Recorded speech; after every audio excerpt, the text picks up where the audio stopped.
A'udzubillahiminash-shaytanir-rajim. Bismillahir-rahmanir-rahim. Students, today we are discussing a new method to solve the linear programming problems. This method is called simplex method. क्या नाम है जी इसका? Simplex method. अच्छा, simplex method में हमने slacks और surplus variables use करते हैं. ये हमारे पास मेथड है, ये हमारे पास प्रॉब्लम है. z equal x1 plus x2,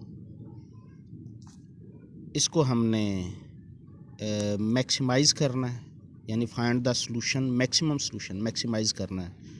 z equal x1 plus x2. पहली इनइक्वालिटी है इसमें 2x1 plus x2 less than equal 4. दूसरी इनइक्वालिटी है x1 plus 2x2 less than equal 3, और जबकि x1 x2 हमारे पास पॉजिटिव वेरिएबल्स हैं. अच्छा, with the help of simplex method हमने इसको सॉल्व करना है.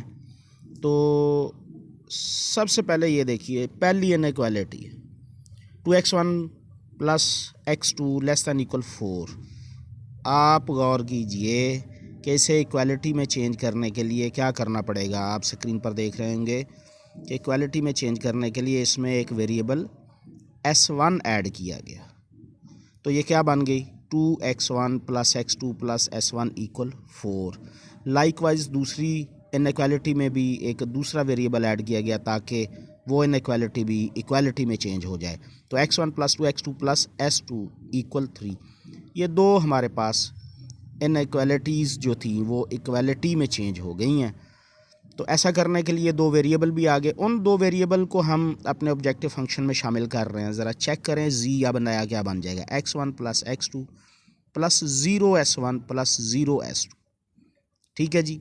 चूँकि इनिशियली हम इसकी कोई वैल्यू नहीं ले रहे तो हमारे ऑब्जेक्टिव फंक्शन में इनकी अहमियत 0 जैसी है. अब देखिएगा दोनों वेरिएबल दोनों इक्वेशंस में किस तरह से हम शामिल करते हैं. ये इक्वेशंस की नई शक्ल 2x1 plus x2 plus s1, ये तो वेरिएबल ऐड हुआ था. अब s2 इसमें नहीं ऐड हुआ तो हम उसे लिखेंगे 0s2 विच इज़ इक्वल 4. दूसरी इनइक्वालिटी x1 प्लस 2x2, और इसमें s2 वेरिएबल ऐड किया गया था. ऐसा ही है.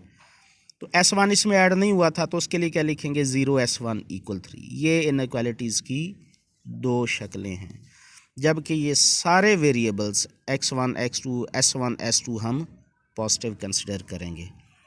तो let us move to the next point. Initial basic feasible solution क्या होता है? इनिशियल बेसिक फिजिबल सॉल्यूशन क्या होता है? जिस तरह से लेट अस सपोज दैट कि एक बंदा फैसलाबाद से लाहौर जाता है, तो आगाज़ में जैसे ही वो अपना सफ़र शुरू करता है उसका फ़ासला भी ज़ीरो होगा. फ़ासला ज़ीरो होगा तो टाइम ज़ीरो होगा. टाइम ज़ीरो होता है इसका मतलब वेलोसिटी भी ज़ीरो है. बिल्कुल उसी स्टाइल से we assume that nothing can be produce. जिस फंक्शन को हमने मैक्सिमाइज़ करना अभी तो कुछ प्रोड्यूस भी नहीं हुआ. Therefore the values of decision variables x1 x2 वो ज़ीरो होंगी. जब x1 x2 ज़ीरो हो गई तो फिर हमारे पास ये चेक कर लें z equal x1 plus x2 जो फंक्शन है वो फिर z भी ज़ीरो होगा.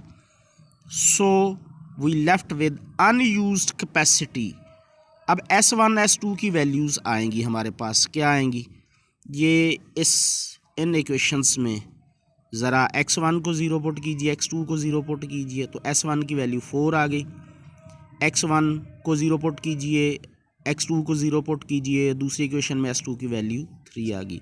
तो ये हमारे पास s1 4 s2 3, जबकि x1 x2 इनिशियली ज़ीरो है और z भी ज़ीरो है. अच्छा, अब इसको हमने जब सॉल्व करना है तो हम इन्हें सॉल्व करेंगे गॉस जॉर्डन मेथड के तहत. इसमें अब दो तरह के वेरिएबल्स होंगे. कुछ वेरिएबल्स को बेसिक वेरिएबल्स कहेंगे और कुछ वेरिएबल्स को नॉन बेसिक वेरिएबल्स कहेंगे. अब गॉस जॉर्डन मेथड से इसे सॉल्व करने से पहले, गॉस जॉर्डन मेथड यकीनन आपने पिछले सेमेस्टर्स में पढ़ा है, जिसमें हम सॉल्यूशन इन जब हमारे पास सिस्टम ऑफ लीनियर इक्वेशन होता है तो सिस्टम ऑफ लीनियर इक्वेशन में अननोन वेरिएबल्स की वैल्यूज़ हम गास जॉर्डन मेथड से मालूम करते हैं। जॉर्डन मेथड भी होता है और फिर गास जॉर्डन भी होता है। जॉर्डन मेथड क्या होता है, वो एचिलन फॉर्म बनाते हैं, जबकि गास जॉर्डन में रिड्यूस्ड एचिलन फॉर्म बनाते हैं। उसी स्टाइल में हमने ये काम करना है। तो जो हमारे पास ये z है x1 plus x2 plus 0s1 plus 0s2, इसमें सब वेरिएबल्स को इस तरफ शिफ्ट कीजिए तो हमारे पास जो नई इक्वेशन बनती है वो ये टेबल के ऊपर लिखी हुई है, z minus x1 minus x2 0s1 minus 0s2 equal 0। अब ये टेबल बनाएंगे बेसिक वेरिएबल ये z s1 s2, जबकि रॉ में x1 x2 s1 s2 और सोल्यूशन। अब ज़रा देखें, z लिखेंगे जब तो हमारे पास कोएफिशिएंट्स क्या आएंगे, x1 का कोएफिशिएंट नीचे दर्ज कर दिया गया -1, x2 का कोएफिशिएंट दर्ज कर दिया गया दैट इज़ द -1, s1 का कोएफिशिएंट 0, s2 का कोएफिशिएंट 0, जबकि सोल्यूशन इक्वल 0 है। अब हमने जो दूसरी इनइक्वालिटी है s1 उसमें वेरिएबल एंटर किया था, s1 वेरिएबल शामिल किया था पहली इनइक्वालिटी। तो पहली इनइक्वालिटी की तरफ हम बढ़ते हैं। पहली इनइक्वालिटी ये देखिएगा जी, उसको जब इक्वालिटी में चेंज किया तो कोएफिशिएंट क्या आएंगे, x1 के साथ 2, x2 के साथ 1, s1 के साथ 1, s2 के साथ 0, जबकि सोल्यूशन 4 होगा। चलें अब इसको ज़रा उस टेबल में पुट कीजिए। यस, ये देखें 2 1 1 और 0, सोल्यूशन 4 है। दूसरी इक्वेशन में हमने s2 शामिल किया था, तो ज़रा चेक करते हैं वापस। उस इक्वेशन की शक्ल ये थी, x1 plus 2x2 plus 0s1 plus s2 equal 3। x1 का कोएफिशिएंट 1, x2 का कोएफिशिएंट 2, s1 का कोएफिशिएंट 0, s2 का कोएफिशिएंट 1 और सोल्यूशन है 3। ये वैल्यूज़ भी टेबल में पुट हो गई। यस, ये वैल्यूज़ भी टेबल में पुट। अब इसमें दो वेरिएबल्स का आपने फैसला करना होता है, एक होता है एंटरिंग वेरिएबल, एक होता है लीविंग वेरिएबल। एंटरिंग वेरिएबल का हम दूसरा नाम रखते हैं इनकमिंग वेरिएबल और लीविंग वेरिएबल का हम दूसरा नाम रखते हैं आउटगोइंग वेरिएबल। एंटरिंग वेरिएबल अगर मैक्सिमाइजेशन का प्रॉब्लम हो तो मोस्ट नेगेटिव वैल्यू जो ज़ीरो में होती है वो एंटरिंग वेरिएबल होती है, और मिनिमाइज़ का प्रॉब्लम हो तो ज़ीरो में जो मोस्ट पॉजिटिव वैल्यू होती है वो एंटरिंग वेरिएबल होती है। Let us check this from the table. Maximisation का प्रॉब्लम है तो हमें मोस्ट नेगेटिव वैल्यू की ज़रूरत है। यस, ज़ीरो में क्या है जी, -1 है, -1 है, 0 0। ये ज़ीरो के अगेंस्ट चार आप वैल्यूज़ देख रहे हैं, एक -1 पहली, दूसरी -1, तीसरी 0, फिर 0। इसका मतलब मोस्ट नेगेटिव एक हमने करार दे ली कि ये हमारे पास x1 के नीचे जो -1 है ये हमारी मोस्ट नेगेटिव है। तो ये पूरा कॉलम, ये x1 हमारा इनकमिंग वेरिएबल हो जाएगा, x1 हमारा इनकमिंग वेरिएबल हो जाएगा, ये एंटरिंग वेरिएबल हो जाएगा। ठीक है जी। तो लीविंग वेरिएबल क्या होगा, लीविंग वेरिएबल का भी क्राइटेरिया देखते हैं। Minimum positive ratio in the ratio column जी। x1 डिसाइड हुआ हमारा एंटरिंग या इनकमिंग वेरिएबल। लीविंग वेरिएबल की बात करते हैं। लीविंग वेरिएबल निकालने से पहले हम इस पूरी रॉ को s1 के अगेंस्ट जो लिखी हुई है उसको 2 से डिवाइड करते हैं।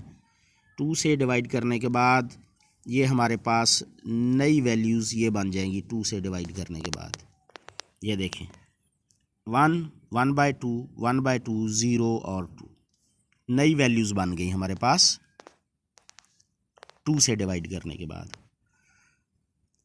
अब ज़रा रेशो बनानी है तो सॉल्यूशन में जो 2 है और इनकमिंग वेरिएबल में जितने नीचे कोएफिशिएंट पाए जाते हैं 2 डिवाइडेड बाय 1, 3 डिवाइडेड बाय 1। देखिए ना, x1 के नीचे हमारे पास जो मिनिमम वैल्यू -1 है उसके नीचे एंट्रीज दोनों चेक कर लें। 1 -1 के नीचे एक एंट्री 1 है, फिर नीचे 1 है, तो उधर से सॉल्यूशन में 2 और 3 है। तो 2 को इस 1 से डिवाइड करें 2, 3 को 1 से डिवाइड करें 3, ये देखें divided 2 by make the element 1। अच्छा, अब इसमें हमारे पास मिनिमम पॉजिटिव रेशो कौन सी होगी, लामहला सॉल्यूशन में चेक करें, वो 2 होगी। तो लीविंग वेरिएबल जो हमारे पास S1 है, तो लीविंग वेरिएबल S1 है, उसको हमने लीव करके इनकमिंग वेरिएबल X1 यहाँ पर अप्लाई कर दिया है। ठीक हो गया जी। अब ज़रा गॉस जॉर्डन मेथड लगाइए। इस X1 के सामने जो 1 है पिवट एलिमेंट, उसके ऊपर -1 को भी ज़ीरो कीजिए और नीचे 1 को भी ज़ीरो कीजिए। तो ये हमने ऐसे किया हुआ है। हमने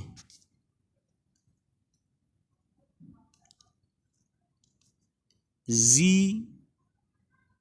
+ x1 कीजिए और s2 - x1 कीजिए। ये दो चीज़ें आप करने के बाद चेक करेंगे कि आपके पास, ये देखिए, z - x1 किया तो ऊपर 0 आ गया और x2 माइनस ये x1 किया तो यहाँ पर भी नेगेटिव, ये हमारे पास वैल्यू बन जाएगी। तो इसका मतलब है हमारे पास ऊपर नीचे दोनों ज़ीरो बन गए। अब हमने चेक करना है कि एंटरिंग वेरिएबल क्या होगा।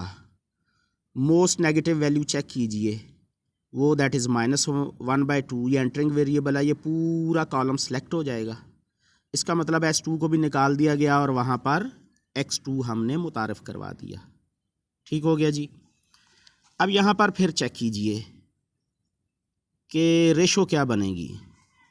रेशो जब हम डिवाइड करेंगे रेशो के लिए, तो इस सॉल्यूशन 2 को 1/2 से डिवाइड कीजिए और 2/3 को 1 से डिवाइड कीजिए। तो 2/3 हमारे पास मिनिमम पॉजिटिव वैल्यू है, तो यही हमारे पास लिविंग वेरिएबल S2 ठहरा, उस पर इनकमिंग वेरिएबल X2 आ गया। अब इस 1 के ऊपर 0 0 बना दीजिए, X2 के सामने 0 फिर 1, इस 1 के ऊपर 1/2 है, -1/2 है। तो वो हम कैसे करेंगे, z + 1/2 x1, ये ऑपरेशन भी लिखा हुआ है, x1 - 1/2 x2। इस तरह से इस ऑपरेशन के तहत ऊपर वाली दोनों वैल्यू 0 हो जाती हैं। अब यहाँ चेक कर रहे हैं क्या सॉल्यूशन आ रहा है जी। x1 हमारे पास वैल्यू 5/3 आ रही है, जबकि x2 की वैल्यू 2/3 आ रही है और z की वैल्यू 7/3 आ रही है, जबकि S1 S2 दोनों हमारे पास 0 कंसीडर होंगे।